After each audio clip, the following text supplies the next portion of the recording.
Notre série sur le livre de Luc. Donc on étudie ce livre ensemble. Comme j'avais dit, on avait fait une pause avec ce livre. En plus, avec l'ouverture de notre église, on avait fait une série de 6 messages à ce sujet le dimanche, et notamment l'après-midi, la semaine dernière, on l'a terminé. Donc on va continuer le livre de Luc pour le service de l'après-midi. Comme j'avais dit, le matin sera plus des services, des messages thématiques avec des sujets.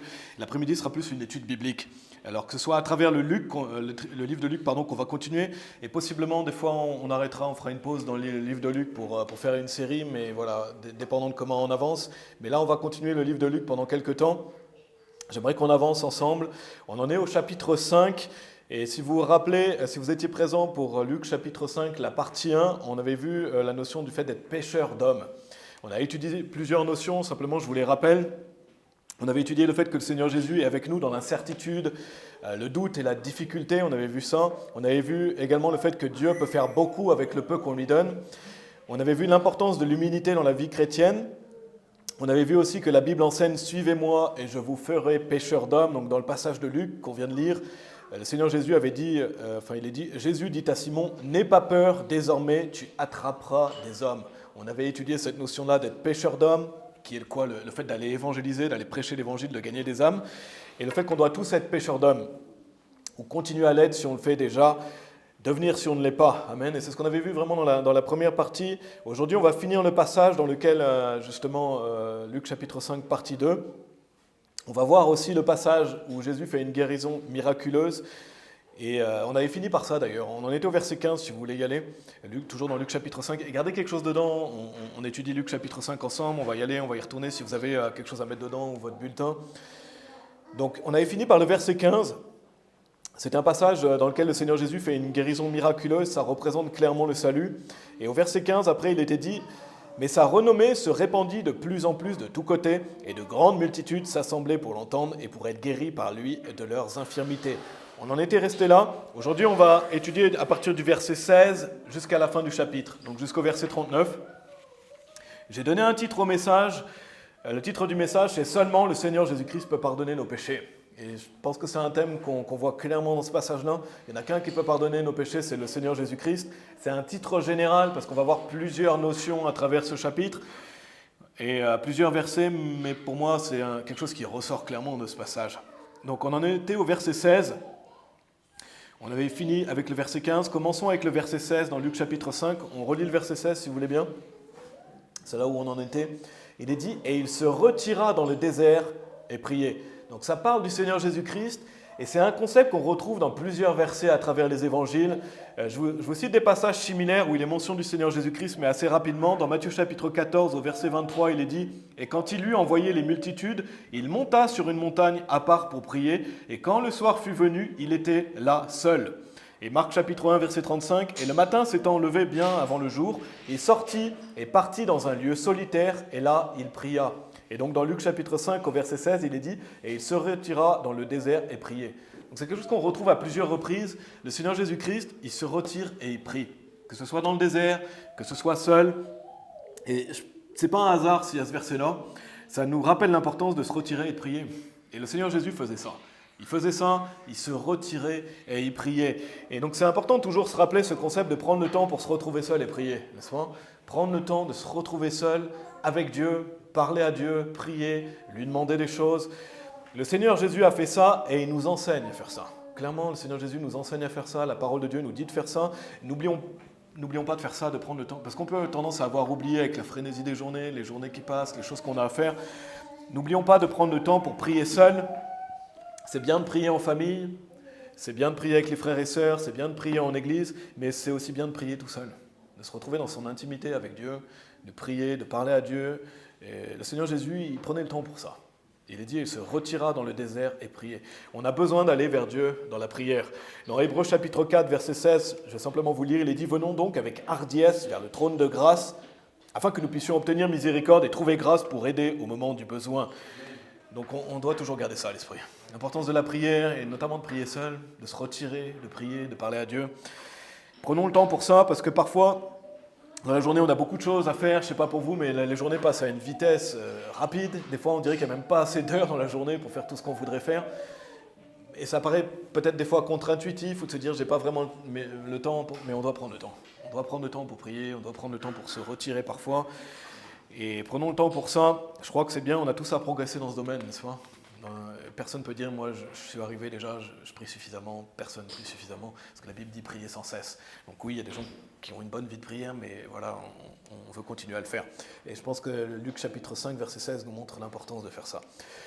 Le fait de remettre à Dieu nos préoccupations, on a tous des préoccupations, lui remettre ce qui nous chagrine, ce qu'on traverse, nos difficultés, prier pour que Dieu intervienne, prier pour les frères et sœurs, prier pour la guidance, prier pour la protection, prier pour l'œuvre de Dieu, il y a de multiples choses pour lesquelles on doit prier.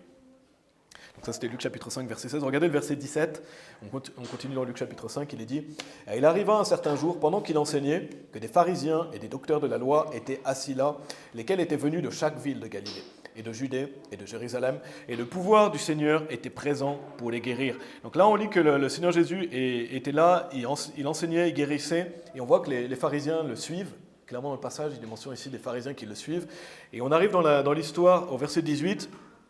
On va lire des versets 18 à 26 et on va étudier cette histoire. C'est une fameuse histoire. Regardez, Luc chapitre 5, verset 18. « Et voici des hommes amenèrent sur un lit un homme qui était paralysé. Et ils cherchaient le moyen pour le faire entrer et pour le mettre devant lui.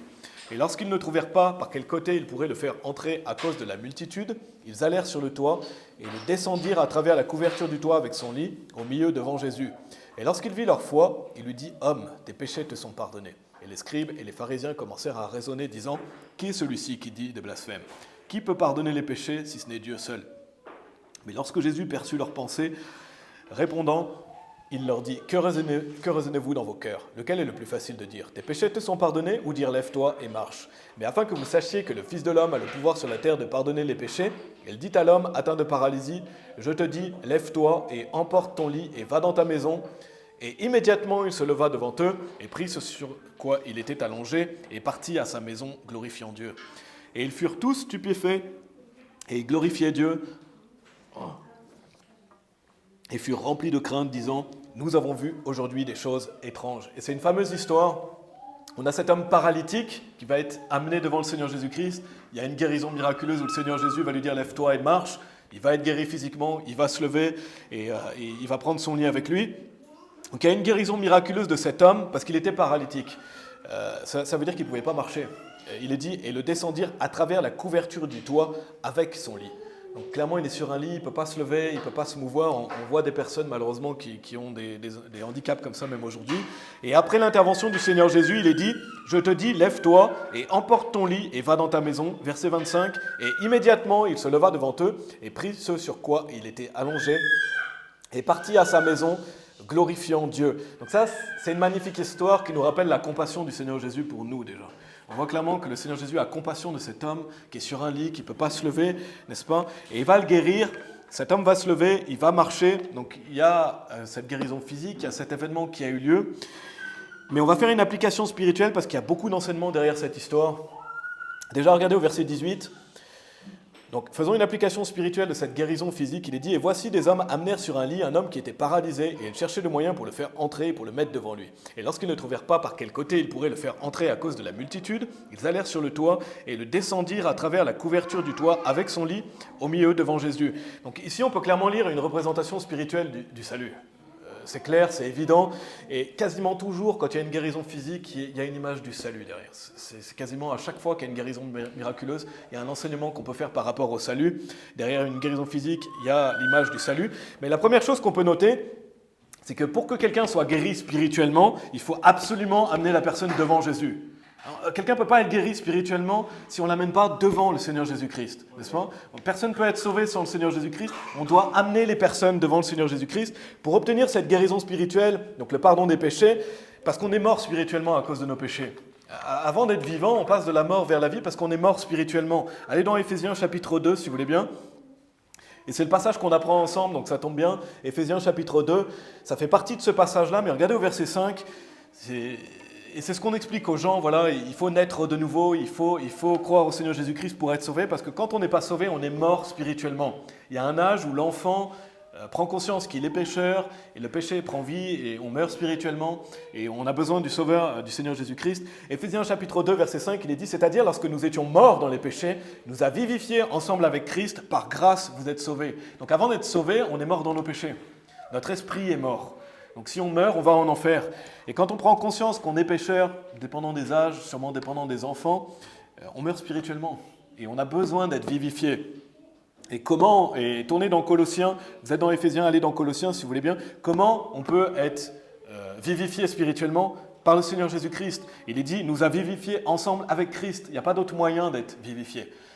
C'est pas par la méditation, c'est pas par le bouddhisme, c'est pas par nos œuvres, c'est par le Seigneur Jésus-Christ qu'on peut être vivifié, qu'on peut devenir vivant. Regardez dans Colossiens chapitre 2, verset 13, il est dit « Et vous, étant morts dans vos péchés et dans l'incirconcision de votre chair, il vous a vivifiés ensemble avec lui, vous ayant pardonné toutes vos infractions. » Et Dieu merci, quand on croit en Jésus-Christ, le jour où on croit en lui, on est rendu vivant. On est vivifié et il pardonne toutes nos infractions. Passé, présent, futur. C'est pour ça que c'est un non-sens de croire qu'on peut perdre son salut. Soit le Seigneur Jésus nous pardonne, soit il ne nous pardonne pas. S'il nous pardonne, c'est définitif. Et toutes nos infractions, ce n'est pas juste ce qu'on a fait dans le passé, c'est ce qu'on fera aussi dans le futur. On est né de nouveau. Donc on est pardonné de nos péchés. Et retournez dans Luc chapitre 5, donc c'est parfaitement illustré avec cette histoire pour moi. Ici, ils amènent l'homme paralytique devant le Seigneur Jésus-Christ parce qu'il ne pouvait pas être soigné autrement. Comment obtenir le salut? Il faut aller au Seigneur Jésus. Il faut aller au Seigneur Jésus. C'est pour ça que j'ai donné le titre « Seulement le Seigneur Jésus-Christ peut pardonner nos péchés ». Si quelqu'un n'est pas amené devant le Seigneur Jésus-Christ, il ne peut pas être sauvé. Il ne peut pas être pardonné spirituellement. Et non seulement ça, mais il y a aussi pour moi une claire image de notre rôle une fois sauvé. Donc il y a une image du salut, mais il y a une image de notre rôle. Regardez versets 18 et 19, on va les relire. Il est dit « Et voici des hommes amenèrent sur un lit un homme qui était paralysé, et ils cherchaient le moyen pour le faire entrer et pour le mettre devant lui. Et lorsqu'ils ne trouvèrent pas par quel côté ils pourraient le faire entrer à cause de la multitude, ils allèrent sur le toit et le descendirent à travers la couverture du toit avec son lit au milieu devant Jésus. » Il y a une claire représentation déjà du fait que pour venir à Jésus, on a besoin d'être amené devant lui. Personne ne peut venir à Jésus sans que quelqu'un l'amène devant le Seigneur Jésus-Christ. On ne peut pas venir au salut sans que quelqu'un nous guide. Comment pourrais-je à moins qu'un homme ne me guide? Dans Romains chapitre 10, au verset 14, on l'a lu ce matin, il est dit comment alors, je ne me rappelle plus si on l'a lu, mais Romains chapitre 10, verset 14, il est dit comment alors feront-ils appel à celui en qui ils n'ont pas cru? Et comment croiront-ils en celui dont ils n'ont pas entendu parler? Et comment entendront-ils sans un prédicateur? Personne ne peut être sauvé sans quelqu'un qui lui prêche l'évangile. Personne ne peut être sauvé sans quelqu'un qui l'amène devant le Seigneur Jésus-Christ. Et comment on fait ça? En prêchant l'évangile. Comment on amène quelqu'un devant le Seigneur Jésus aujourd'hui? En lui prêchant l'évangile, en lui montrant ce qui est écrit dans la Bible, en lui donnant des versets de la Bible. Le Seigneur Jésus, il ne faut pas oublier qu'il est la parole de Dieu. Donc si vous voulez amener quelqu'un devant le Seigneur Jésus, il faut l'amener devant la Bible, parce qu'il est la parole de Dieu. Comment on amène aujourd'hui quelqu'un devant le Seigneur Jésus-Christ? En l'amenant devant la parole de Dieu, parce que le Seigneur Jésus est la parole de Dieu. C'est comme ça qu'on amène quelqu'un à Jésus-Christ, par sa parole. Il n'y a pas d'autre moyen. Il n'y a pas d'autre moyen que de convertir quelqu'un par la parole de Dieu. Il n'y a pas d'autre moyen pour quelqu'un de se convertir que d'être amené par quelqu'un d'autre devant la parole de Dieu. C'est ce que Dieu a décidé. Et personne ne peut être sauvé sans une personne sauvée qui lui prêche l'évangile avec des versets. Et on doit toujours garder ça à l'esprit. Et le message de cet après-midi, justement, on étudie Luc chapitre 5 ensemble, c'est une mise en pratique de ce qu'on a vu ce matin. Cette guérison spirituelle, c'est une illustration exactement de ce qu'on a vu ce matin et de l'importance de l'évangélisation, de l'importance d'amener les gens à l'évangile parce qu'ils ne peuvent pas être sauvés sinon. Donc c'est une chose qu'on peut souligner. Autre chose qu'on peut souligner, et c'est vraiment intéressant quand on étudie bien ce passage, c'est l'engagement de ces personnes pour amener cet homme devant le Seigneur Jésus. Et ils sont vraiment engagés, ils sont vraiment motivés. Parce qu'au verset 19, il est dit « Et lorsqu'ils ne trouvèrent pas par quel côté ils pourraient le faire entrer à cause de la multitude », donc on voit, ils n'arrivent pas à faire entrer cet homme. Il y a tellement de monde qu'ils n'arrivent pas à le faire rentrer. Ils allèrent sur le toit et le descendirent à travers la couverture du toit avec son lit au milieu devant Jésus. Donc on imagine qu'ils ont détruit le toit, en fait. Ils ont enlevé certainement de la paille ou quelque chose et ils ont fait descendre cet homme devant le Seigneur Jésus-Christ. Donc clairement, ici, ils donnent tout pour l'amener devant Jésus-Christ, n'est-ce pas? Ils ne vont pas juste se dire « Ah bon, c'est pas grave, il ne peut pas rentrer, on va le ramener chez lui. » Ils vont tout faire pour l'amener devant le Seigneur Jésus-Christ. Et de même, ça nous rappelle encore une fois qu'on doit faire tout notre possible pour amener les gens devant le Seigneur Jésus-Christ. On doit faire tout notre possible quand on va évangéliser pour que les gens soient sauvés. Et ça demande de manière générale de faire des efforts. Ici, ils font des efforts. Porter un homme, ouvrir le toit, ça demande des efforts. Et quand on va évangéliser, ça demande des efforts. Parce que ça demande déjà de marcher, d'aller vers les gens. Ça demande d'y aller quand il fait chaud, ça demande d'y aller quand il fait froid. Quand on a des enfants, le niveau est encore plus élevé, on vient avec les enfants, etc. Quand on est fatigué également, mais ça demande des efforts, de la persévérance et de la ténacité. Si vous voulez tenir sur la durée, ce ne sera pas toujours facile. Des fois, ce sera plus dur, des fois, on n'a pas envie d'y aller, on a notre chair en plus. Donc ça demande de la ténacité. Parfois aussi, il y a des personnes plus difficiles que d'autres. On rencontre des gens qui sont plus difficiles, qui sont plus ancrés dans des fausses doctrines, qui ne sont pas forcément agréables. Donc ça demande d'aller vers les autres, ça demande d'aller dans d'autres versets, comme j'ai pu mentionner ce matin. Parfois, il faut clarifier et trancher certaines fausses doctrines, d'expliquer plusieurs fois ou autres. À travers cette histoire, c'est comme si on essayait un côté, en fait. Comment je vais pouvoir amener cette personne devant le Seigneur Jésus? Parfois, il faut passer par le toit.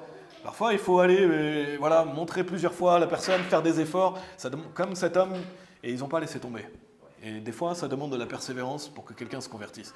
Bien sûr, après la première et la seconde admonition, on doit rejeter un hérétique. Si quelqu'un qu'on montre plusieurs fois, etc., et il ne veut pas, on doit savoir arrêter la conversation. Mais des fois, on voit que la personne est sincère, et on va dans plusieurs passages, on fait tout pour l'amener au Seigneur Jésus-Christ. Donc parfois, il faut passer par le toit. Et parfois, il faut aller dans plusieurs passages. Il faut faire des efforts, que ce soit parce que la personne ne croit pas en la Trinité. Quand la personne ne croit pas en la Trinité, on peut aller dans plusieurs passages. 1 Jean chapitre 5, verset 7, Jean chapitre 1, verset 1 à 3, Hébreux chapitre 1, verset 8, Colossiens chapitre 1. Et si la personne bute sur quelque chose, alors on essaye un côté, on essaye plusieurs versets. Quand les gens mélangent la foi et les œuvres, pareil, on a plusieurs passages dans lesquels on peut aller. Quand les gens croient perdre leur salut, même chose aussi, il y a plusieurs passages. Donc ça demande des efforts, ça veut pas dire qu'on doit forcer, parce qu'on sait qu'on ne peut pas forcer quelqu'un, et c'est inutile. Mais ça veut dire fournir des efforts physiques ou spirituels pour amener la personne devant le Seigneur Jésus-Christ. Et c'est clairement ici une représentation de ça aussi. Allez dans Actes chapitre 26, si vous voulez bien. Pour moi, il y a une illustration de ça, des efforts qu'ils font pour amener cet homme devant le Seigneur Jésus. Ça demande des efforts d'amener les gens devant le Seigneur Jésus. Parfois, on a des gens plus faciles que d'autres.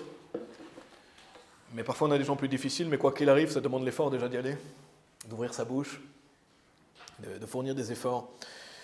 Regardez Actes chapitre 26, il y a une histoire aussi dans laquelle je veux aller. On va simplement lire un passage, mais Paul se défend. Si vous êtes familier, Paul se défend dans un lieu d'audience. Il y a les Juifs qui l'accusent, et il parle notamment au roi Agrippa. Donc lisons un passage dans Actes chapitre 26, versets 27 à 29. Paul parle au roi Agrippa ici. Il dit « Roi Agrippa, crois-tu les prophètes ?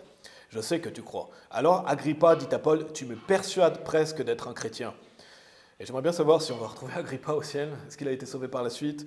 On verra. En tout cas, Paul a tout donné. Et Paul dit, je voudrais de la part de Dieu, non seulement toi, mais aussi tous ceux qui m'entendent aujourd'hui, que vous soyez presque et tout à fait tel que je suis, à l'exception de ces liens. Donc Agrippa dit, tu me persuades presque d'être un chrétien. Donc ça veut dire que Paul faisait de son mieux pour le persuader. Il a tout fait son possible, il a essayé de passer par le toit, par les côtés, il a fait tout son possible pour ça. Ultimement, pourquoi? Parce qu'il veut qu'il soit sauvé. Et il le dit, j'aimerais que tu sois comme moi, j'aimerais que tu sois sauvé. J'aimerais que tu en viennes au salut. Et c'est ce qu'on fait avec les gens. On veut persuader, mais on ne peut pas forcer. Ici, il n'a pas pu le forcer. Peut-être qu'il a rejeté malheureusement le roi Agrippa, en espérant qu'il a été sauvé. Mais Paul, en tout cas, a donné le maximum. Il a donné le maximum. Ça me fait penser à cette histoire de Luc chapitre 5. Ils veulent tout faire pour amener cet homme devant le Seigneur Jésus. Parce qu'ils savent qu'il n'y a pas d'autre moyen qu'il soit guéri physiquement. De même, nous, on sait qu'il n'y a pas d'autre moyen pour que les gens soient guéris spirituellement. Donc, retournons dans Luc chapitre 5. Paul faisait ça également spirituellement, amener Agrippa. Et il dit non seulement toi, mais aussi tous ceux qui m'entendent aujourd'hui. Donc l'objectif de Paul, c'était que toutes ces personnes-là puissent être amenées devant le Seigneur Jésus pour le salut spirituel. Retournons à Luc chapitre 5. Regardez au verset 20. Il est dit, et lorsqu'il vit leur foi, il lui dit, homme, tes péchés te sont pardonnés. Et ça, c'est un beau passage aussi, Dieu voit notre foi. Quand on pose des questions aux gens, quand on veut que la personne invoque le nom du Seigneur Jésus, Dieu a vu la foi de cette personne. Dieu a vu si cette personne a mis sa foi, et à l'instant où la personne met sa foi, elle est sauvée. Dieu voit la foi.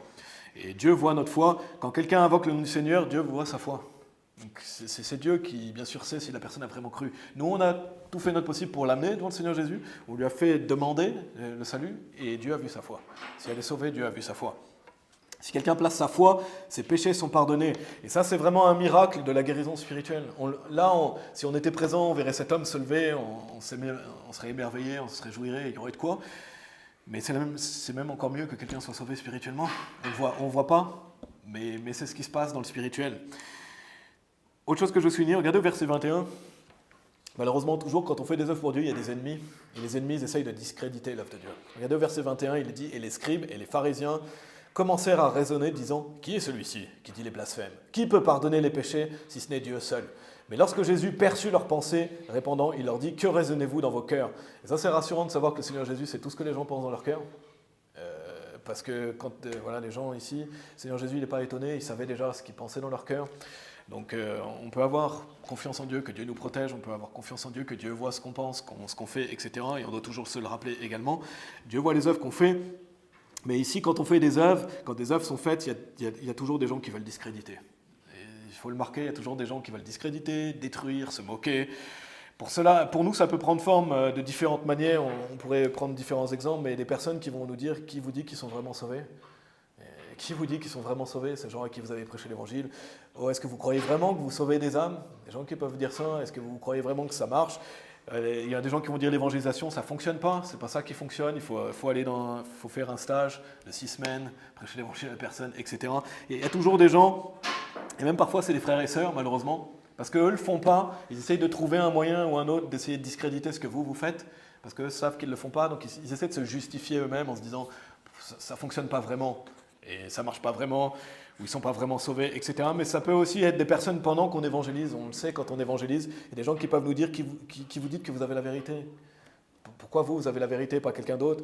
Vous n'avez pas d'autre chose à faire que ça? Vous n'avez pas d'autre chose à faire pour vous, pour vos enfants? Pourquoi vous n'allez pas profiter, etc. Il y a des gens qui vont nous dire que le prosélytisme, c'est pas bien aussi, n'est-ce pas? Il y a toujours quelqu'un pour essayer de discréditer, se moquer, dire quelque chose. Mais Dieu nous a commandé de le faire. Dieu nous a commandé, et ce n'est pas pour plaire aux hommes qu'on fait ça. On veut que les hommes soient sauvés, mais c'est pour plaire à Dieu. Dieu nous a commandé de le faire, et ayons confiance, mes amis, que l'évangélisation, ça fonctionne.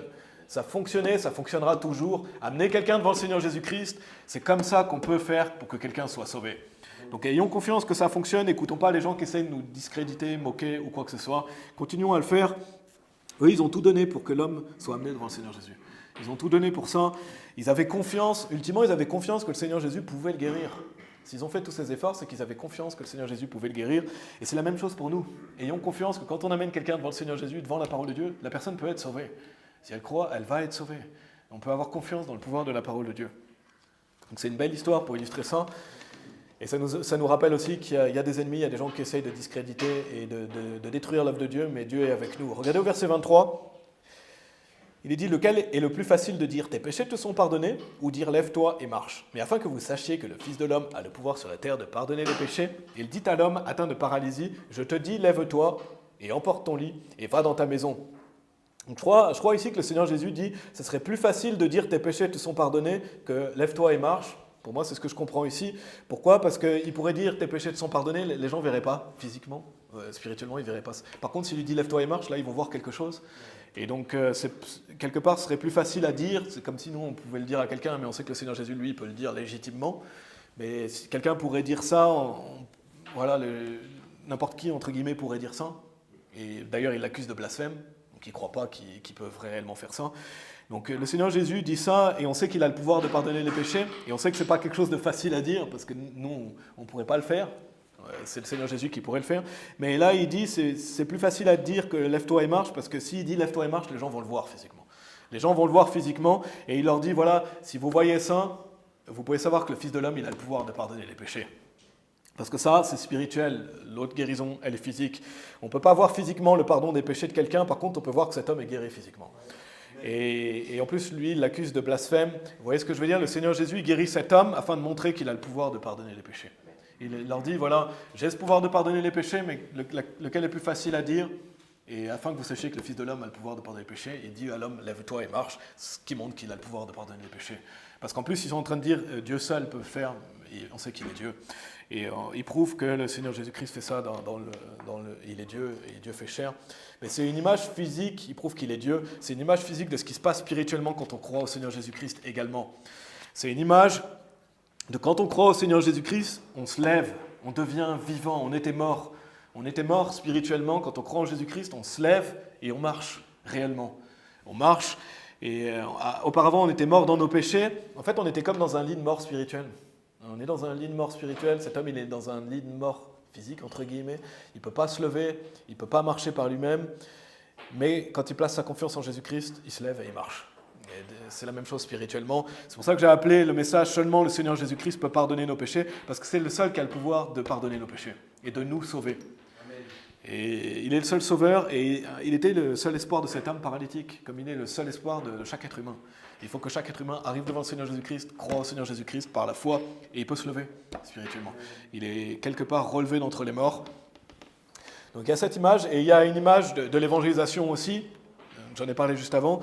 Cet homme, il est dans un lit, et une personne non sauvée, elle est dans un lit spirituel. Elle ne peut pas se lever toute seule. Et elle a besoin de quoi? Elle a besoin qu'on l'amène devant le Seigneur Jésus-Christ. Elle a besoin de quelqu'un qui l'amène devant le Seigneur Jésus-Christ. Elle a besoin de quelqu'un qui la guide à travers la parole de Dieu. On doit amener les gens devant le Seigneur Jésus par la foi pour qu'ils obtiennent le salut éternel. Parce que les gens sont sur un brancard spirituellement. Ils ont besoin d'être posés devant le Seigneur Jésus-Christ par sa parole. Regardez au verset 25. J'espère que j'ai été assez clair par rapport à ça. C'est pour ça que le Seigneur Jésus, pour moi, il dit quel est le plus facile à dire, parce qu'il veut montrer qu'il a le pouvoir de pardonner les péchés, et par sa guérison miraculeuse, il prouve ça, et il montre, voilà, les gens vont voir physiquement ce que le Seigneur Jésus est capable de faire, et c'est une image du salut.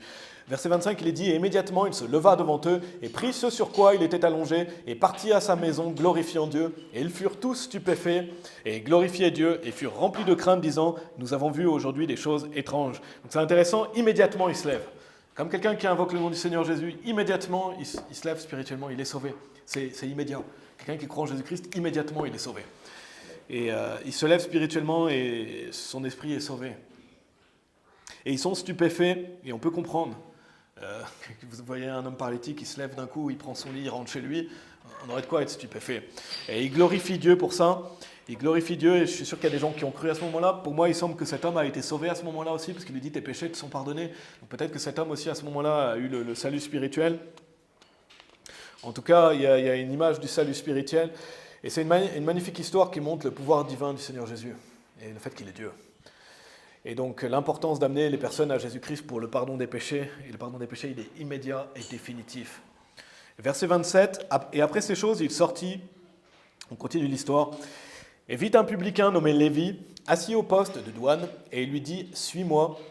Et il laissa tout, se leva et le suivit. Et Lévi, si vous êtes familier, c'est Matthieu. Dans le livre de Matthieu, un passage parallèle, il est dit « Et comme Jésus passait plus loin, il vit un homme nommé Matthieu, assis au poste de douane ». Donc Lévi, c'est l'apôtre Matthieu, et on le voit à travers le livre de Matthieu d'ailleurs qui porte son nom. Mais dans ce verset 27 du livre de Luc, c'est un passage que j'aime beaucoup parce que ça montre l'autorité et le leadership du Seigneur Jésus-Christ. Le Seigneur Jésus-Christ est le meilleur leader qui ait jamais existé. Et le Seigneur Jésus-Christ, il dit « Suis-moi ». Et quelle est la réponse? Il le suit, il laisse tout, il se va, il le suit. Et on peut se dire « Waouh, quel leadership !» n'est-ce pas? Imaginez, vous dites à quelqu'un « Suis-moi », il laisse tout ce qu'il a et il vous suit. Et ça, c'est le leadership de Dieu.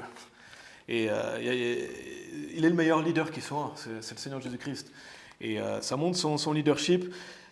Il lui dit « Suis-moi » et il laissa tout, se leva et le suivit. C'est juste quelques mots, mais ça montre l'autorité du Seigneur Jésus-Christ. Pour être capable de faire que quelqu'un laisse tout ce qu'il a et commence à le suivre, il faut un sacré leadership, une sacrée autorité. Et imaginez, vous faites ça à quelqu'un, et ça c'est loin du faux Jésus qu'on voit dans les films, les séries, parfois efféminé, avec les cheveux longs, qui se trimballe avec une robe, etc. Ça, c'est pas le Seigneur Jésus-Christ de la Bible. Le Seigneur Jésus-Christ de la Bible, il dit « Suis-moi » et il arrête tout ce qu'il fait et il va le suivre. Pourquoi? Parce qu'il a de l'autorité. Parce qu'il est Dieu manifesté dans la chair. Et honte à toutes ces fausses images du Seigneur Jésus-Christ, n'est-ce pas? Ce n'est pas le vrai Seigneur Jésus-Christ. Et c'est pour ça qu'on doit se laver l'esprit, se laver des concepts qu'on peut avoir avec la parole de Dieu et avoir une juste vision de qui est Dieu. Ça, c'est le meilleur leader qui existait, le Seigneur Jésus-Christ. Le Seigneur Jésus est Dieu, il est parfait. Il n'y a pas de meilleur leader que lui. Et bien sûr, il nous laisse le choix de le suivre ou non, mais on a vraiment tout intérêt à le suivre. Comme Matthieu, comme Lévi ici, on a tout intérêt à le suivre. Pour notre bénéfice, pour le bénéfice de l'œuvre de Dieu, si on ne suit pas le Seigneur Jésus-Christ, on ne peut pas mener une bonne vie, n'est-ce pas? On ne peut pas mener une bonne vie chrétienne. Et donc c'est une leçon aussi de suivre le Seigneur Jésus, ici, que ce verset nous donne. Regardez au verset 29 ensuite, il y aurait bien plus de choses à dire, mais on va continuer. Luc chapitre 5, verset 29. « Et Lévi lui fit un grand festin dans sa maison, et il y avait un grand nombre de publicains et d'autres personnes qui s'assirent avec eux. » Donc on a lu qu'il était un publicain. Un publicain, c'est quelqu'un qui collecte les impôts. Et Lévi fait un grand festin chez lui. Il invite beaucoup de monde, donc il invite des publicains, il invite des pêcheurs. Et je ne sais pas si vous voyez une autre image ici. Il y a clairement une autre image. Une image de quoi? Si on voit un festin, inviter des pêcheurs. Je ne sais pas si ça vous dit quelque chose, on ne va pas y aller, mais dans Matthieu chapitre 22, le roi qui prépare le mariage de son fils, et au verset 9, il est dit « Allez donc sur les routes et invitez au mariage tous ceux que vous trouverez ». Il y a une image, encore une fois, ici aussi. Et c'est quoi l'image? C'est l'image de l'évangélisation, encore une fois, ici. Il invite plein de personnes autour du Seigneur Jésus-Christ. Les publicains, les pécheurs. Et le Seigneur Jésus est invité avec ses disciples ici. Donc il y a l'image d'aller sur les routes et le long des haies pour inviter les gens dans la maison de Dieu. Et il y a une image de ça aussi. Et pareil, on pourrait encore développer. Regardez au verset 30. Mais leurs scribes et pharisiens murmuraient contre ses disciples, disant « Pourquoi mangez-vous et buvez-vous avec des publicains et des pécheurs ?» Et Jésus répondant leur dit « Ceux qui sont bien portants n'ont pas besoin de médecin, mais ceux qui sont malades. Je ne suis pas venu appeler les hommes droits, mais les pécheurs à la repentance. » Ici, on voit les pharisiens et scribes qui murmurent et qui critiquent, n'est-ce pas? En gros, qu'est-ce qu'ils disent? Pourquoi vous mangez avec des publicains et des pécheurs? Pourquoi vous mangez et buvez avec des telles personnes? Et c'est ce qu'ils disent ici. Et il y a quelque chose que je veux souligner par rapport à ce passage, c'est qu'il y a un équilibre avec ce passage, et comme dans la parole de Dieu en général, et c'est toujours important de retenir ça, retenons toujours, c'est quelque chose que je veux m'efforcer de garder à l'esprit, m'efforcer dans la prédication, et c'est un bon conseil pour chacun d'entre nous, et je sais que notre pasteur le fait, il enseigne beaucoup ça, il m'a beaucoup aidé aussi par rapport à ça, c'est toujours de garder à l'esprit qu'on doit être équilibré. Quand on prêche, dans notre vie de manière générale, dans notre vie familiale, quand on lit la Bible, quand on l'étudie, quand on la met en pratique dans nos vies respectives, on doit être équilibré, on ne doit pas être extrémiste. On doit toujours être équilibré. Et il y a un exemple typique avec ce passage que je veux montrer, c'est qu'ici les pharisiens et les scribes, ils étaient extrémistes. Ils étaient extrémistes, pour eux, manger et boire avec ces personnes, ils ne pouvaient pas manger et boire avec de telles personnes. Ils ne pouvaient pas manger et boire avec des pécheurs. Et on pourrait l'appliquer à aujourd'hui les personnes qu'on nomme plus saints que toi. Il y a des gens comme ça, qui se croient plus sains que les autres et qui ne voudraient pas se mélanger du tout avec tout le monde. Par exemple, quand vous prenez les Amish, ils veulent vivre une vie séparée, dans des cabanes, complètement en dehors du monde, parce qu'ils se croient plus sains que les autres, comme ça, ils ne veulent pas se mélanger avec les autres. Et ils pensent que c'est ça, la vie chrétienne. Ils pensent qu'en s'isolant, ils sont sains. Et c'est pas ça. C'est pas ça que la Bible nous enseigne. C'est pas vivre dans une cabane ou autre, s'isoler du monde. C'est pas ce que Dieu nous enseigne à faire. Et ce n'est pas du tout ce qu'on est appelé à faire. On est appelé à vivre dans ce monde, mais ne pas être comme le monde. Mais on vit dans ce monde. La Bible nous dit qu'on vit dans ce monde, mais on ne doit pas être comme le monde. On vit avec les personnes non sauvées, on travaille avec des personnes non sauvées, on a des personnes non sauvées dans nos familles respectives. On doit vivre dans le monde, mais on ne doit pas vivre comme le monde. On doit se garder de certaines choses. On l'a vu, la sanctification. La sanctification, ça ne veut pas dire s'isoler et vivre tout seul dans une cabane. Ce n'est pas ça. Ce n'est pas du tout ce qu'on est appelé à faire. Dans ces cas-là, autant aller au ciel tout de suite. Si on cherche à vivre isolé, autant aller directement au ciel. Ce n'est pas ce que Dieu veut qu'on fasse. Par exemple, quand on va vers les personnes dans la rue pour leur prêcher l'évangile, on va vers des personnes, et nous aussi on est pécheurs, on va vers des personnes, n'est-ce pas? On ne veut pas commencer à plus aller vers les gens parce qu'on se croit meilleur que les autres, plus saint que les autres, et pas visiter les autres parce qu'ils sont condamnés, n'est-ce pas? Et ici, les scribes et les pharisiens, en plus, c'est des hypocrites. La Bible est claire, ils sont hypocrites en plus. Ils essayent d'imposer leurs coutumes et leurs commandements sur les autres, etc. Donc il y a ça, cette notion d'équilibre. On va dans un travail, on interagit avec des gens, on va avec nos familles, nos amis, etc. Donc ne pas être extrémiste comme les pharisiens qui en plus sont des hypocrites. La Bible est claire, on vit dans le monde mais on ne doit pas vivre comme le monde. Il y a ce côté-là, mais il y a aussi le côté ne pas être extrémiste dans l'autre sens, parce qu'il y a des gens qui vont vous dire, oui, vous pouvez aller dans les bars, dans les boîtes de nuit, vous êtes libre en Christ, vous pouvez vous mélanger dans n'importe quelle situation, comme si c'était ça, être libre en Christ. Ce n'est pas la situation qu'on lit ici. Ils ne sont pas en discothèque ici. Ils ne sont pas dans une beuverie. Le Seigneur Jésus, qui est avec les pharisiens, les pharisiens, mais avec les publicains et les pécheurs ici, ils font un festin. Je suis sûr qu'il n'y avait pas d'alcool ici. Ce n'est pas parce qu'il y a écrit le mot festin qu'il y a de l'alcool. Désolé pour les ivrognes, mais un festin, ce n'est pas forcément avec de l'alcool. Et tant mieux, Dieu soit loué, n'est-ce pas? Et non, là, c'était un repas. Ils partageaient un repas. Donc ne soyons pas extrémistes aussi il n'est pas mention d'alcool, il est mention d'un festin, d'un repas ici. Donc ne soyons pas non plus extrémistes dans l'autre sens, parce que ce qui offense les pharisiens ici, c'est qu'ils cherchent un prétexte contre le Seigneur Jésus, ultimement. Qu'est-ce qu'ils cherchent? À discréditer le Seigneur Jésus-Christ. Et c'est ce que font les gens quand ils veulent discréditer l'œuvre de Dieu. Ils cherchent un prétexte contre nous. Ils cherchent quelque chose qu'ils peuvent utiliser. Et malheureusement, il y a des gens qui font des recherches diligentes comme ça, pour créer la division, essayer de détruire l'œuvre de Dieu. Il y a des gens extrêmement pervers qui font ça, essayer de trouver la petite chose pour essayer de diviser. Les pharisiens et les scribes, ils ne venaient pas avec des bonnes intentions ici. Ils essayent de discréditer l'œuvre du Seigneur Jésus. Pourquoi? Parce que des gens sont sauvés. Et quand des gens sont sauvés, il y a des gens qui essayent de détruire.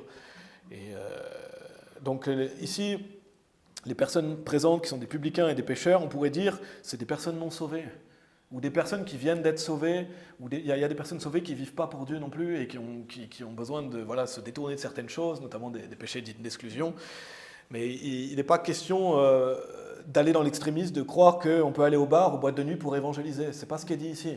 C'est pas une bonne idée d'aller dans les bars et les boîtes de nuit pour aller évangéliser. C'est pas le lieu pour faire ça. Et il y a d'autres lieux. On ne doit pas trouver le prétexte de « oui, je vais aller au milieu d'une boîte de nuit parce que je suis chrétien, je vais faire un bon témoignage ». Non, je ne vous conseille pas d'aller là-bas. Ni dans les bars, ni dans les boîtes de nuit, sous prétexte d'aller évangéliser sa famille ou ses amis non sauvés. Donc n'allons pas dans les extrêmes, que ce soit dans un extrême ou un autre. Il y a un équilibre dans la Bible. Il y a un équilibre, il y a plusieurs passages, on compare écriture avec écriture. On ne veut pas être un pharisien comme ça, mais on ne veut pas non plus être un « je suis libre en Christ, je peux faire n'importe quoi, et qui peut me juger ». Verset 31, il est dit « Et Jésus répondant leur dit « Ceux qui sont bien portants n'ont pas besoin de médecin, mais ceux qui sont malades. » Donc là, ici, le Seigneur Jésus leur répond de manière parfaite et magistrale à cette situation. Et quand on voit les réponses du Seigneur Jésus, on aimerait répondre de la même manière. Et il ne peut pas répondre mieux à ce passage parce qu'il tranche leur hypocrisie et il parle avec sagesse ici. Mais il y a un principe important aussi qu'on peut voir à travers ce passage. Il est dit « Ceux qui sont bien portants n'ont pas besoin de médecin, mais ceux qui sont malades, la médecine c'est bien, mais on doit se faire soigner si nécessaire. Quand on est en bonne santé de manière générale, on doit faire notre possible pour être en bonne santé, etc. On se confie en Dieu, on prie pour ça, mais la Bible dit ceux qui sont bien portants n'ont pas besoin de médecin. Mais ceux qui sont malades, donc il y a beaucoup de mauvaises choses qui sont prônées et poussées à travers la médecine également. C'est pas parce que quand on est en bonne santé, on n'en a pas besoin d'aller voir le médecin. Donc ça veut dire qu'on doit le faire avec justesse. On doit savoir quand est-ce qu'on doit aller chez le médecin, quand est-ce qu'on doit se faire soigner, etc. Mais on doit avoir confiance en Dieu pour ça. Dieu nous a donné un système immunitaire, n'est-ce pas? Il nous a donné un système immunitaire, ayons confiance en Dieu pour ça. Faire plein d'injections à un bébé non malade alors que le bébé est bien portant, est-ce que c'est biblique? Non, c'est pas biblique. Ici, la Bible dit ceux qui sont bien portants n'ont pas besoin de médecin, mais ceux qui sont malades. Donc c'est un principe important à garder et on pourrait faire plein d'applications aussi ici. Mais utiliser la médecine quand c'est nécessaire. Dieu merci qu'on ait la médecine parce que ça peut sauver des vies, n'est-ce pas? Et si on est malade, on veut aller voir le médecin, tout en gardant à l'esprit que Dieu nous a donné un système immunitaire, n'est-ce pas? Et on a confiance que Dieu nous protège, on repose notre confiance en Dieu, donc on ne veut pas aller non plus dans les extrêmes encore avec ça aussi non plus, n'est-ce pas? Et ceux qui sont bien portants n'ont pas besoin de médecin, mais ceux qui sont malades, c'est un principe important à garder à l'esprit également, tout en reconnaissant qu'on a besoin parfois de se faire soigner, n'est-ce pas? On a besoin, et si on a un doute, on peut aller voir le médecin, il n'y a rien de mal à ça. Mais malheureusement, notre monde va des fois à l'extrême et croit qu'on a tout le temps besoin d'y aller pour rien, et alors qu'on n'a rien, etc. Donc voilà, après, à chacun de juger, on a la liberté en Christ aussi. Donc utilisez la médecine quand c'est nécessaire, tout en gardant à l'esprit que Dieu nous a donné un système immunitaire. Verset 32, « Je ne suis pas venu appeler les hommes droits, mais les pécheurs à la repentance. » Et allez dans Ésaïe 64, si vous voulez bien. Ésaïe chapitre 64. Ça, c'est un verset vraiment profond également aussi, on pourrait faire un message complet là-dessus. Mais quand il est dit « Je ne suis pas venu appeler les hommes droits, mais les pécheurs à la repentance », ici, ça parle des personnes qui se croient justes et droites par elles-mêmes. Et on rencontre des gens comme ça qui se croient justes par elles-mêmes, qui se croient être justifiés par leurs œuvres. Quelqu'un qui se croit justifié par ses œuvres, il ne peut pas être sauvé. Et il ne pourra pas être sauvé tant qu'il ne reconnaît pas qu'il ne peut pas se justifier par lui-même. Quelqu'un qui veut être juste par lui-même, il ne pourra pas être sauvé. Il ne pourra pas être sauvé parce que le Seigneur Jésus n'est pas venu appeler les hommes droits, mais les pécheurs à la repentance. Ça veut dire quelqu'un qui se reconnaît pécheur, incapable de se justifier par ses propres forces. Regardez dans Ésaïe 64 au verset 6, il est dit « Mais nous sommes tous pareils à une chose souillée, et toutes nos droitures sont pareilles à des haillons répugnants, et nous nous fanons tous pareils à une feuille, et nos iniquités comme le vent nous emportent. » Donc les haillons répugnants, c'est les vêtements souillés. Donc tous nos œuvres de justice pour le salut, c'est comme des vêtements souillés pour Dieu. Si vous amenez vos œuvres de justice, vous venez avec vos vêtements de vos œuvres, ils sont souillés. Ils sont souillés par la chair. Et c'est comme des haillons répugnants. Quelqu'un qui se croit justifié par ses œuvres et qui amène ça devant Dieu, pour Dieu, c'est des vêtements souillés par la chair. Ça ne peut pas justifier. Et on est entaché par le péché, on ne peut pas être sauvé comme ça. Si quelqu'un croit en se disant « Oui, moi je vais apporter devant Dieu mes œuvres au jugement du grand trône blanc », vous allez être condamné, vous allez aller en enfer parce que votre vêtement est taché. Et on a besoin du sang du Seigneur Jésus-Christ pour nous purifier de nos péchés. Si quelqu'un croit dans ses œuvres, en réalité, il croit que son vêtement peut devenir blanc en se lavant par ses bonnes œuvres. Vous pouvez essayer de le laver tant que vous voulez par vos bonnes œuvres, ça ne fonctionnera pas. Ça ne peut pas fonctionner. On ne peut pas laver nos péchés par nos œuvres. Tite chapitre 3, verset 5. Allez dans Ésaïe chapitre 1, si vous voulez bien. Si vous êtes dans Ésaïe 64, je vais simplement vous lire Tite chapitre 3, verset 5. On a appris ce passage ensemble. Il nous sauva, non par les œuvres de droiture que nous avons faites, mais selon sa miséricorde, par le lavage de la régénération et le renouvellement de l'Esprit Saint. Ce n'est pas par nos œuvres de droiture qu'on peut être sauvé. C'est par le lavage de la régénération. On voit un lavage qui a lieu. Comment on lave nos vêtements? Par le sang du Seigneur Jésus-Christ. Si ces gens-là le Seigneur Jésus dit, je ne suis pas venu appeler les hommes droits, quelqu'un qui se croit droit et juste, il doit arrêter de croire dans son vêtement souillé et pourri et taché par la chair. Si on peut parler crûment, notre vêtement, il ne peut pas nous sauver. On a besoin d'aller le laver dans le sang du Seigneur Jésus-Christ. Donc de se reconnaître pécheur et de se reconnaître incapable de se sauver par soi-même. Il nous sauva non par les œuvres de droiture que nous avons faites, mais selon sa miséricorde, par le lavage de la régénération et le renouvellement de l'Esprit Saint. Donc le pardon des péchés, c'est par le Seigneur Jésus et par la foi en lui. Il n'y a pas d'autre moyen d'être pardonné. Il n'y a pas d'autre moyen de laver son vêtement taché par la chair. Et après, il nous revêt de son vêtement, du vêtement de sa justice. On est lavé par le sang de l'agneau, on est rendu plus blanc que la neige. Regardez Ésaïe chapitre 1, verset 18. Ésaïe chapitre 1, verset 18, et c'est un chant qu'on chantera, qui est dans « À toi la gloire », on le chantera par la suite. C'est un magnifique chant qui nous montre justement qu'on est rendu plus blanc que neige. Regardez Ésaïe chapitre 1, verset 18, je crois que ce chant est tiré de ce verset. « Venez maintenant et raisonnons ensemble, dit le Seigneur, bien que vos péchés soient comme l'écarlate, donc que notre vêtement est entaché par la chair, ils seront aussi blancs que neige. Bien qu'ils soient rouges comme le cramoisi, ils seront pareils à la laine. » Donc Dieu merci. Quand on croit au Seigneur Jésus-Christ, nos vêtements sont rendus plus blancs que la neige. Ça veut dire qu'il n'y a plus rien pour nous condamner. C'est ce qu'on enseigne aux personnes quand on prêche l'Évangile. Il n'y a plus rien pour nous condamner. Pas nos péchés futurs non plus. Le vêtement, il est lavé une fois pour toutes.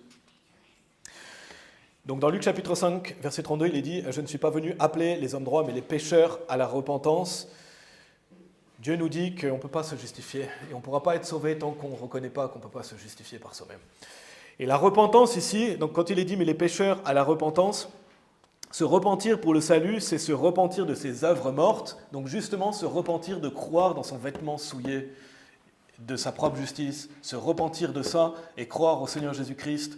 Et c'est ça la repentance, c'est aller au Seigneur Jésus tel qu'on est, n'est-ce pas? On le chante, c'est tel que je suis sans rien à moi. Quand on arrive au Seigneur Jésus-Christ, on n'a pas à arrêter de pécher pour venir au Seigneur Jésus-Christ, n'est-ce pas? Ni à s'engager à quoi que ce soit, c'est un salut par les œuvres. Non, on vient tel qu'on est et on est lavé par le sang du Seigneur Jésus-Christ. Et notez qu'il est dit, je ne suis pas venu appeler les hommes droits, mais les pécheurs à la repentance. Il n'est pas dit, mais les pécheurs à la repentance des péchés. Ça ne ferait aucun sens. Il vient nous dire qu'il a appelé les pécheurs à la repentance. Il ne va pas appeler les pécheurs à la repentance des péchés. Et ça ne ferait aucun sens. Et ça, c'est une fausse doctrine de damnation. J'en ai parlé brièvement ce matin. Mais se repentir de ses péchés pour être sauvé, c'est des œuvres. On l'a vu dans Jonas chapitre 3. Et c'est complètement tranché dans ce verset. Parce que quelqu'un qui, justement, veut se repentir de ses péchés pour être sauvé, il fait partie des gens qui se croient droits par eux-mêmes, se justifier par eux-mêmes. Donc c'est tranché par ce verset-là qui dit, justement, il n'est pas venu appeler ces gens-là. Il est venu appeler les gens qui se reconnaissent pécheurs à la repentance, et pas à la repentance des péchés, mais à la repentance de croire se justifier par soi-même, dont la repentance des péchés. Donc, justement, quelqu'un qui croit qu'il faut se repentir de ses péchés pour être sauvé, il croit justement dans ses œuvres. Il est dans « je ne suis pas venu appeler les hommes droits ». Il doit arrêter de croire en ça pour venir pour être sauvé. Se détourner de ses péchés, ou essayer, ou vouloir, ou s'engager à, ou quelle que soit la manière dont les gens essayent de l'enrober, derrière ça, c'est des œuvres. Derrière ça, c'est un salut par les œuvres. Et c'est croire dans ses vêtements souillés de se détourner de ses péchés. Parce que quand vous croyez que vous devez vous détourner de vos péchés, vous croyez que vous devez laver vos vêtements en vous détournant de vos péchés. Donc vous croyez dans vos haillons répugnants, et on le sait, mais c'est bien de le rappeler. La repentance pour le salut, c'est justement se repentir de ses œuvres mortes afin de croire en Jésus. C'est se reconnaître pécheur, c'est changer d'avis. Je ne suis pas venu appeler les hommes droits, mais les pécheurs à la repentance. Donc il faut être humble et se reconnaître pécheur. Pas juste par soi-même, il faut se reconnaître incapable de mériter le salut et se tourner vers le Seigneur Jésus. Donc le verset 32, c'est un magnifique verset, n'est-ce pas? Et il y a beaucoup de choses à dire qui tranchent des fausses doctrines, et qui montre que pour être sauvé, on doit se repentir, mais se repentir de sa fausse croyance, et se repentir de croire dans ses œuvres de justice. Et c'est pour ça qu'on a vu ce matin qu'on ne fait pas prier quelqu'un avant qu'il a reconnu qu'il a changé d'avis, et avant qu'il a reconnu qu'il serait allé en enfer, parce que sinon il n'y a pas de repentance sincère.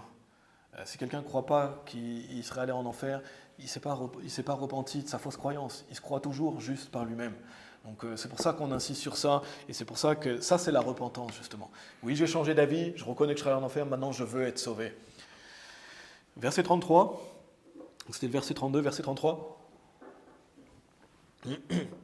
Et ils lui dirent, pourquoi les disciples de Jean jeûnent-ils souvent et font-ils des prières de même que les disciples des pharisiens, alors que les tiens mangent et boivent? Dans Marc chapitre 2, il y a un passage parallèle, je vais simplement vous lire le verset 18.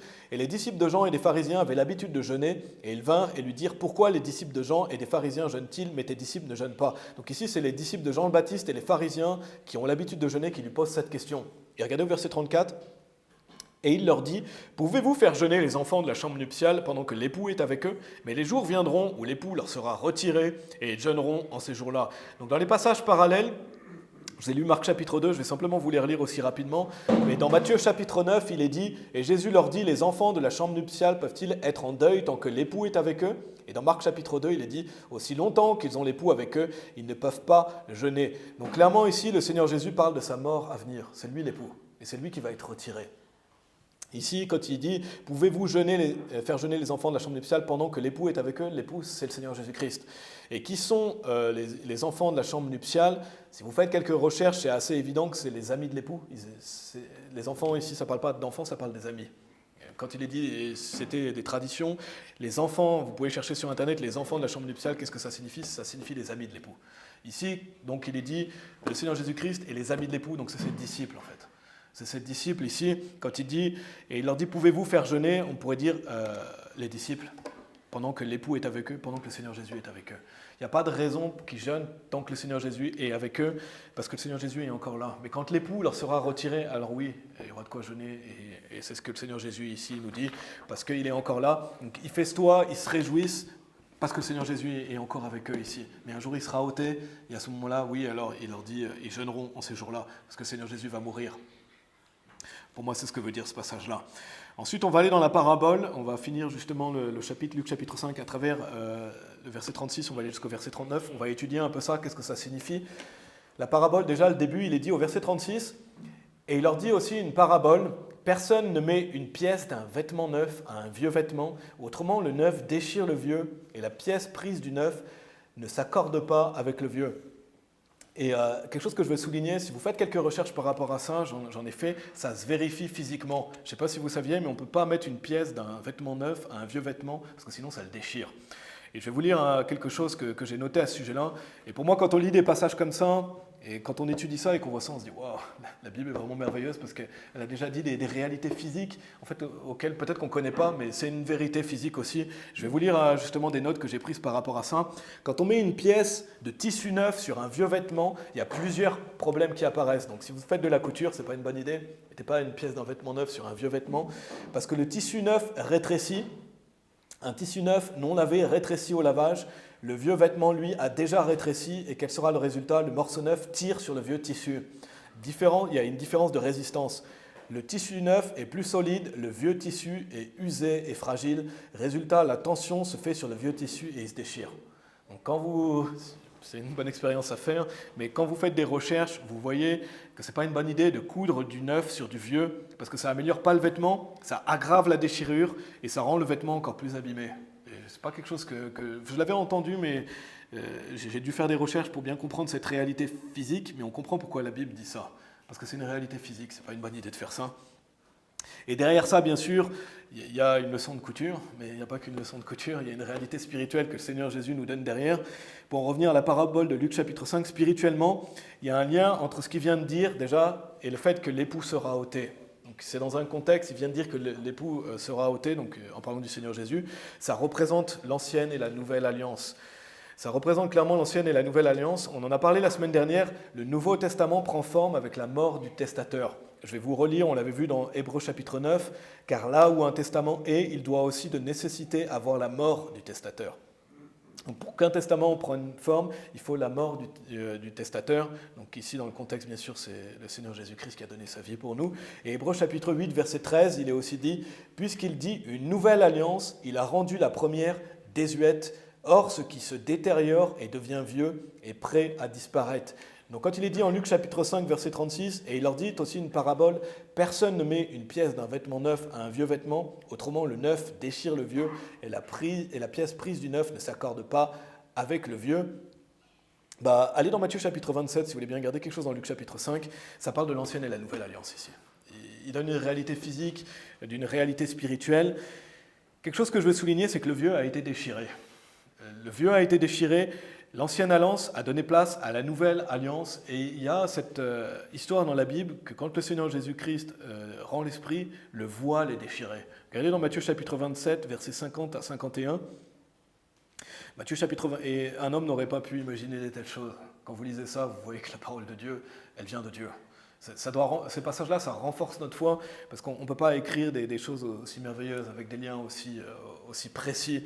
On voit que la Bible est la parole de Dieu. Et quand on compare écriture avec écriture, on voit à quel point la parole de Dieu est profonde. Regardez Matthieu chapitre 27, versets 50 et 51, il est dit « Jésus, après qu'il eut de nouveau crié d'une voix retentissante, rendit l'esprit. » Donc quand il meurt physiquement, et voici le voile du temple se déchira en deux, depuis le haut jusqu'en bas, et la terre trembla, et les rocs se fendirent. Donc ici, on voit le voile qui se déchire, et donc spirituellement, le vieux a été déchiré. L'ancienne alliance, il y a la nouvelle alliance, et le corps du Seigneur Jésus-Christ, bien sûr, qui est donné pour nous. Il y a la prêtrise qui a changé aussi, mais on ne met pas le neuf sur le vieux. On remplace le vieux par le neuf, et le vieux, ici, il est déchiré. Et il y a une nouvelle alliance, il y a un nouveau testament. Et c'est ce qu'on voit ici, qui est illustré dans Luc chapitre 5, verset 36. Il ne va pas mettre le vieux sur le neuf. Et le vieux est fini. Et avec le voile qui se déchire, qui fait penser à un tissu en plus qui se déchire, pour moi ça fait sens quand on compare avec ça. Et il y a cette nouvelle alliance. Il y a cette nouvelle alliance. Donc personne ne met une pièce, retournez dans Luc chapitre 5 si vous voulez bien, personne ne met une pièce d'un vêtement neuf à un vieux vêtement, autrement le neuf déchire le vieux, et la pièce prise du neuf ne s'accorde pas avec le vieux. Il y a une nouvelle alliance. Il y a clairement une nouvelle alliance et il y a un nouveau testament. Regardez verset 37, ensuite il est dit « Et aucun homme ne met le vin nouveau dans de vieilles bouteilles, autrement le vin nouveau ferait éclater les bouteilles et se répandrait, et les bouteilles seraient perdues, mais le vin nouveau doit être mis dans des bouteilles neuves, et les deux sont conservés. Aussi, aucun homme qui, ayant bu du vin vieux, veuille aussitôt du nouveau, car il dit « le vieux est meilleur ». Et je vais vous donner ce que je crois par rapport à ce passage-là, peut-être que vous avez une autre interprétation, mais c'est ce que je crois en l'ayant étudié. Déjà, j'ai fait quelques références, quelques recherches par rapport au mot bouteille, et tourné dans Job, si vous voulez bien, dans l'Ancien Testament, parce qu'il est mention des bouteilles. Par rapport aux recherches que j'ai faites, c'est ce que je crois en étudiant ce passage. Les bouteilles ici, ça fait référence à un récipient, et à l'époque, notamment, ils utilisaient des outres en cuir. C'est comme ça qu'ils mettaient leur liquide. Pour moi, ça fait sens. Allez dans Job, mais je vais vous lire un passage dans Josué, chapitre 9, verset 13. Je ne crois pas que ça fait référence à une bouteille en verre comme on peut avoir aujourd'hui. Dans Josué chapitre 9, verset 13, il est dit « Et ces outres de vin que nous avons remplies étaient neuves, et voici, elles se sont rompues, et nos vêtements et nos chaussures se sont usés à cause du très long voyage. » Dans cette histoire, c'est des hommes qui viennent ici, je ne vais pas aller dans l'histoire, mais ils montrent leurs outres de vin et disent « Voilà, on a fait un long voyage, et bien sûr, normalement, voilà, c'est un peuple qui était à côté, ils voulaient pas mourir physiquement. » Et ils disent « Voilà, ces outres de vin que nous avons remplies étaient neuves, et voici, elles se sont rompues. » Donc on voit une outre de vin qui se rompt. Donc c'est mention des outres, et c'est un récipient où ils mettaient du vin. Donc on peut dire qu'elles étaient neuves, elles se sont rompues. Regardez dans Job chapitre 32, verset 19, c'est Élihu qui parle. Donc c'est un de ceux qui accusent Job. Il est dit dans Job 32, verset 19, il est dit « Voici mon ventre est comme un vin qui est sous pression, il est prêt à éclater comme des bouteilles neuves. » Ici, il dit que voilà, parce qu'il se retenait de parler, il voulait parler, etc. Et il compare son ventre comme si on avait mis du vin sous pression qui est prêt à éclater comme des bouteilles neuves. Ici, je ne pense pas que ça fait référence à des bouteilles en verre, ça fait référence à ces outres. Parce que quand vous mettez du vin dans une outre, de ce que j'ai recherché, ça fait éclater les outres au bout d'un moment si elles sont trop usées. Parce qu'il y a une pression avec le jus de raisin. Et donc je crois que les bouteilles dans Luc chapitre 5, ça fait référence à des outres, ça ferait sens. Parce que les outres pouvaient justement éclater sous la pression du jus de raisin quand elles sont usagées. J'ai noté des recherches que j'ai faites par rapport à ça. Le jus de raisin frais est un liquide en transformation parce que c'est un liquide vivant, le jus de raisin, qui produit du gaz et exerce une pression. Il a besoin d'un contenant souple, sinon le contenant se casse. Donc les outres neuves, ils s'adaptent à la pression, elles s'étirent, alors que les outres vieilles, elles cassent car elles ne s'adaptent plus. C'est des choses que j'ai notées par rapport à ça. Donc physiquement, pour moi, ça se vérifie. si vous utilisez des vieilles bouteilles, donc des vieilles outres, avec la pression, ça peut éclater. Donc c'est pour ça, pour moi, il utilise cette illustration ici. Le vin nouveau doit être mis dans des bouteilles neuves pour éviter qu'elles éclatent. Et peut-être que ça peut être avec des bouteilles aussi, avec la pression du jus de raisin, etc. Ça peut éclater aussi, mais je pense que dans le contexte, ça fait plutôt référence à ces récipients qu'ils utilisaient à l'époque. Quoi qu'il arrive, il y a une illustration ici, et c'est ce qu'on va voir maintenant, il y a une réalité spirituelle, c'est le plus important, c'est pas le physique. Mais spirituellement, on peut l'appliquer déjà au salut, le nouvel homme et l'ancien homme. Il y a ces nouvelles bouteilles, pour moi, qui représentent le nouvel homme, ces anciennes bouteilles qui représentent l'ancien homme. La nouvelle bouteille, c'est le nouvel homme, et quand on est sauvé, on est scellé du Saint-Esprit une fois qu'on est sauvé, mais c'est une fois qu'on est sauvé, c'est parce qu'on a le nouvel homme. On n'est pas scellé du Saint-Esprit si on n'a pas le nouvel homme dans l'ancien homme, c'est le nouvel homme qui est sauvé. Pour moi, il y a aussi ça, le fait que Dieu nous scelle de son Saint-Esprit, mais quand on est sauvé, il y a un récipient neuf, on pourrait dire quelque part. Donc il y a ça, mais aussi dans le contexte, on a parlé de la Nouvelle Alliance, le Nouveau Testament, et on peut voir qu'ici, il y a un contexte où les gens rejettent le Seigneur Jésus, notamment les scribes et les pharisiens. Ils rejettent le Seigneur Jésus et ils préfèrent leur ancienne pratique religieuse. Il est dit aussi, aucun homme qui, ayant bu, si vous voulez lire le verset 39, aussi aucun homme qui, ayant bu du vin vieux, veuille aussitôt du nouveau, car il dit le vieux est meilleur. Pour moi, ça représente des personnes qui préfèrent leur ancienne manière religieuse, notamment on peut penser aux pharisiens, qui rejettent le Seigneur Jésus dans le contexte, et que ce soit pour le salut, parce qu'ils veulent être justifiés par la loi, donc ils rejettent le salut par la foi, ils préfèrent être justifiés par leurs œuvres, ils préfèrent garder la loi, donc en fait ils ne veulent pas du vin nouveau. Et qu'est-ce que symbolise le vin aussi? Le sang du Seigneur Jésus-Christ. Ils ne veulent pas se mettre sous le sang du Seigneur Jésus-Christ, ils préfèrent leur ancienne tradition, ils préfèrent être sauvés par la loi, etc. Donc il y a une application par rapport à ça. Mais le Seigneur Jésus nous dit, le vin nouveau doit être mis dans des bouteilles neuves.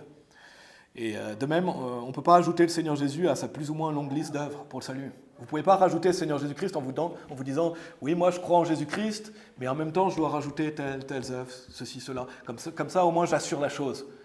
Si quelqu'un vous dit ça, il n'est pas sauvé. Il ne peut pas dire « Moi je crois au Seigneur Jésus-Christ, mais par précaution, je vais quand même faire des œuvres pour être sauvé, et je rajoute le Seigneur Jésus-Christ au cas où quand même il y avait des œuvres à faire. » Non, cette personne, elle croit dans ses œuvres au final. Elle préfère garder sa croyance dans ses œuvres, etc. Elle ne se met pas sous le sang du Seigneur Jésus-Christ. Le vin nouveau doit être mis dans des bouteilles neuves. On ne peut pas mélanger le salut par la foi et par les œuvres. C'est le Seigneur Jésus seul qui nous sauve. Et que ce soit pour le salut, donc comme on vient de voir, mais on pourrait aussi appliquer pour la vie chrétienne, pour nous qui sommes sauvés. Ça symbolise aussi une personne sauvée qui préférerait garder son ancienne manière de vivre, que ce soit dû à son passé dans une religion, une manière de vivre religieuse, bien sûr, elle ne croira pas dans un faux salut, mais elle veut garder son ancienne manière de vivre dans son ancienne religion, ou le fait de vouloir continuer à garder ses mauvaises habitudes. Il y a des gens qui vont dire oui, le vin vieux est meilleur, je préfère rester dans mes anciennes coutumes, mes anciennes habitudes, etc. Ultimement, ils ne veulent pas mener la vie chrétienne. Donc on peut l'appliquer aussi dans ce sens-là. Des personnes sauvées qui trouvent la nouvelle manière de vivre selon Dieu dure. Et on rencontre des gens comme ça, et ils trouvent ça trop dur de vivre la vie chrétienne. Ils ne veulent pas vivre la vie chrétienne. Et ils se disent le vieux est meilleur. Je préfère garder mes anciennes habitudes, mon ancienne manière de vivre. En fait, ils ne veulent pas de la vie de disciple. Donc il y a des gens aussi qui peuvent trouver des excuses par rapport à ça. Ils ne veulent pas faire les choses que Dieu veut qu'on fasse de manière générale. Et il y a des gens comme ça qui malheureusement sont sauvés, qui vont venir et qui vont trouver ça trop dur, trop restrictif, trop fondamentaliste, trop dur. Non, moi je préfère être plus libéral, je préfère continuer à aller dans les églises libérales même si je suis sauvé, etc. Ils se disent le vieux est meilleur, les anciennes habitudes sont meilleures. Donc on peut l'appliquer aussi à ça, la dureté de changer de vie que les gens souvent ne veulent pas. Ils ne veulent pas changer de vie une fois qu'ils sont sauvés. Donc par rapport à ça justement, et c'est la leçon pour nous, soyons humbles dans notre vie chrétienne et marchons dans le nouvel homme, parce qu'on a ce nouvel homme, on doit marcher dans le nouvel homme. Donc il y a plusieurs applications, peut-être que vous voyez aussi d'autres choses à travers ce passage, c'est ce que je vois en tout cas. C'est assez profond ce passage, c'est pas forcément évident, mais il y a une réalité physique, il y a des réalités spirituelles qu'on peut voir, et clairement il y a un contexte aussi où il y avait les pharisiens et les scribes qui gardent leurs anciennes traditions, etc. Et puis il y a des représentations de la nouvelle alliance, l'ancienne alliance, etc. Donc c'est ce que je tire de ce passage. Voilà, on pourrait en dire plus, on va en rester là. Ça, c'était Luc chapitre 5. On a vu plusieurs notions vraiment importantes à travers ce passage. Et le titre du message, c'était « Seulement le Seigneur Jésus-Christ peut pardonner nos péchés ». C'est quelque chose qui ressort dans ce passage aussi, qu'on doit toujours garder à l'esprit. On doit amener les gens devant le Seigneur Jésus. Il est le seul espoir. Et voilà, on a vu aussi plusieurs principes importants pour la vie chrétienne et le fait qu'on sait qu'il y aura des ennemis, qu'il y a des gens qui essayent de discréditer. Et il y a beaucoup de choses profondes à travers Luc. Et je me réjouis qu'on passe à Luc chapitre 6. Et c'est vraiment un livre profond quand on l'étudie. Et on peut voir à quel point la parole de Dieu est profonde aussi. Si vous voulez bien, on va prier. Merci Père, merci pour ta parole, merci pour Luc chapitre 5. Et merci Seigneur pour le fait qu'on soit justifié gratuitement, que nos vêtements sont rendus plus blancs que neige. Merci Seigneur des personnes que tu as utilisées dans nos vies respectives pour nous amener au Seigneur Jésus-Christ. On a tous été sauvés parce que quelqu'un nous a prêché l'évangile d'une manière ou d'une autre.